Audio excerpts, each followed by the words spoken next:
So in today's world full of distractions and busyness, I have noticed that myself, I have gotten very busy recently, but I've actually been less productive, even though I seem to be doing things from the minute I wake up until I go to bed. And so I wanted to go over today the 5 questions I have gone over with myself this past week to try to get more done and be less busy, so I have more time to spend on the things that I really want to spend time on with family and friends, and doing things that I'm really passionate about, and not getting caught up in the minutia of the everyday life, the everyday stuff that just tends to build up over the days. So let's go over that 5 questions today, and at the end of this video I have a challenge for you guys, something that I've been doing myself and it's helped me a lot, so stick around for that. So the first thing I did was ask myself, what is my end goal? What is my overarching why to what I'm doing in my everyday life? So my overarching goal would be to reach financial independence so that I can do real estate investing and possibly YouTube full time. And that would be something that I'd really be excited to do, to wake up every day and be able to do that and be able to travel and have time when I eventually have kids to spend with my kids. So that would be my overarching why. So I kind of wanted to break that down into what would be the steps that I would need to do first, and is what I'm doing in my everyday life, does that reflect my overarching why? So I wrote a bunch of things down, and I started to kind of break it down into steps and then make sure that I am getting closer to one of those goals. Every single day I'm doing something to get me closer to that goal, so I can continue to compound my effects.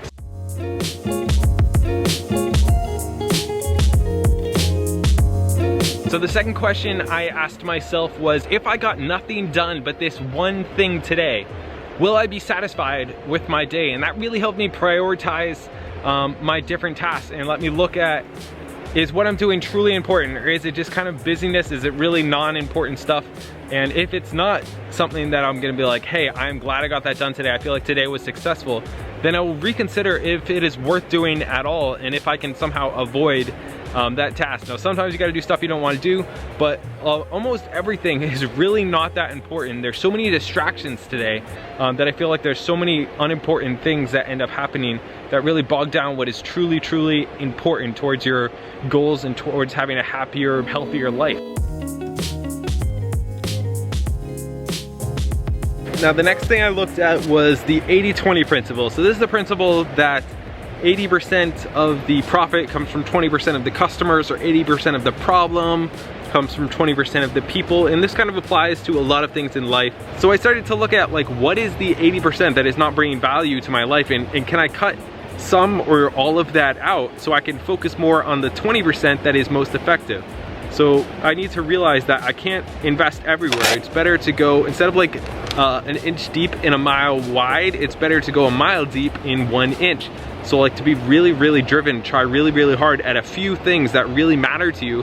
And this gets back to like knowing what your why is, and then not being caught up with all the other junk that just kind of gets in the way and may take up a lot of your time, but doesn't necessarily bring back a lot of return. And this can also be with friends. There can be 20% of friends usually will cause 80% of the drama.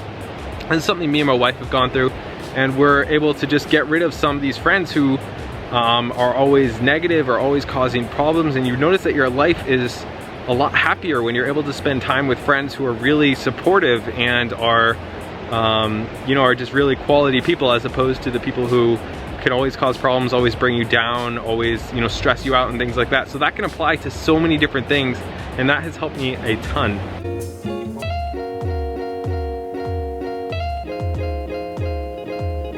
This next one kind of ties into that, where you need to start saying no to people, to opportunities, to situations that don't really bring you towards your end goal and don't really provide all that value. Like, I was looking into starting an online business. So I already have YouTube, I already have my full-time job, I already have real estate investing, and I was looking to start like an online business. But I need to realize that even though that could be successful, is it gonna draw away from these other things and not allow me to spend as much time and make those as high quality? So I had to say, no, I'm not gonna do that right now. And also, I used to make 3 videos a week, and I realized that I was putting in so much time and being so stressed trying to make those 3 videos that I would rather do 1 video that is high quality and try to make that like a really quality video. So I gave up the other 2 videos. So I had the opportunity of one of those 2 videos every week taking off and being really successful. But instead, I'd rather focus on one and have that be very good, because when I was doing 3, they just weren't really that great of quality. So real quick, I just wanted to show you, when I was doing 3 videos a week, they were not doing well. You can see they got a couple hundred views each. Some had less than that, and that's grown more now that I've had more subscribers. But then when I switched down to doing less videos, but better videos, that is when I finally had one take off and have, you see, over a couple 100,000 views. So saying no is something that has become hard to do. When someone invites you to do something, when they invite you to go out for drinks, or they invite you to go to a weekend getaway, like these certain things that if it doesn't really provide value and you don't really want to do it, then it's okay to say no. People respect you for it. If there's an extra project at work that isn't necessary, but they're offering, you don't have to say yes to that. You don't have to say yes to everybody. And this is something that comes up a lot of personal life and with work life, where we just get in that habit of saying yes, but that can really harm us in the long run when we're spread too thin and we can't focus on what really matters, and it just becomes so much busyness. You can't play all the sports. You can't do everything. It's better to have a little bit less stress and a little bit less going on so you can focus on what matters.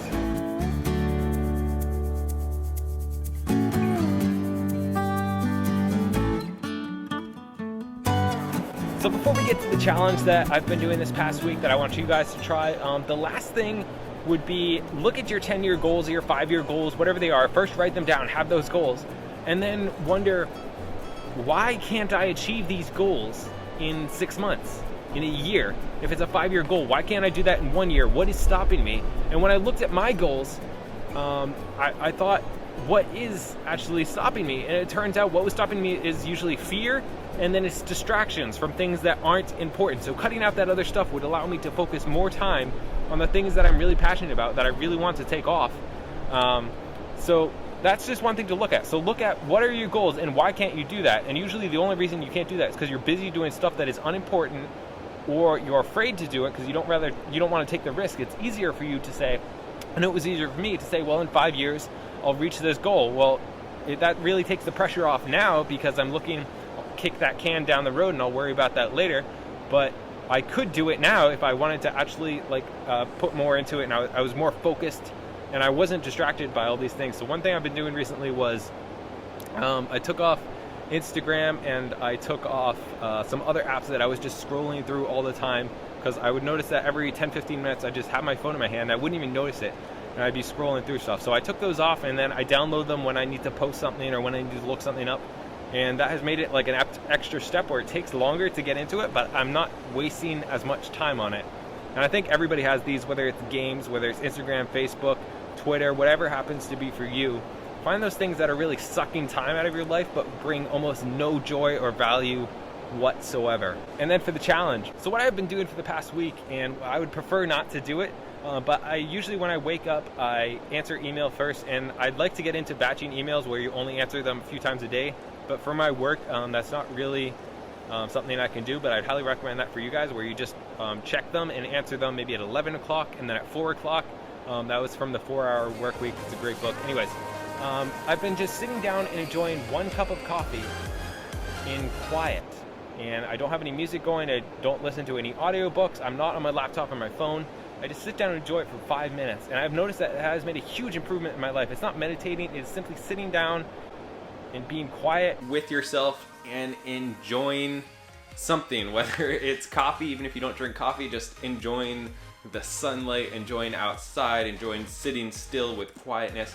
You just notice that when you're unplugged and you're not flipping out your phone like every 10 minutes, it's seriously insane. If you start to notice how often you check your phone and you're distracted by just random junk, it's really crazy. So anyways, that would be my challenge to you guys. Schedule a few different times and just sit there quietly and see what happens. See if it helps you out a little bit. Anyways, thank you for watching.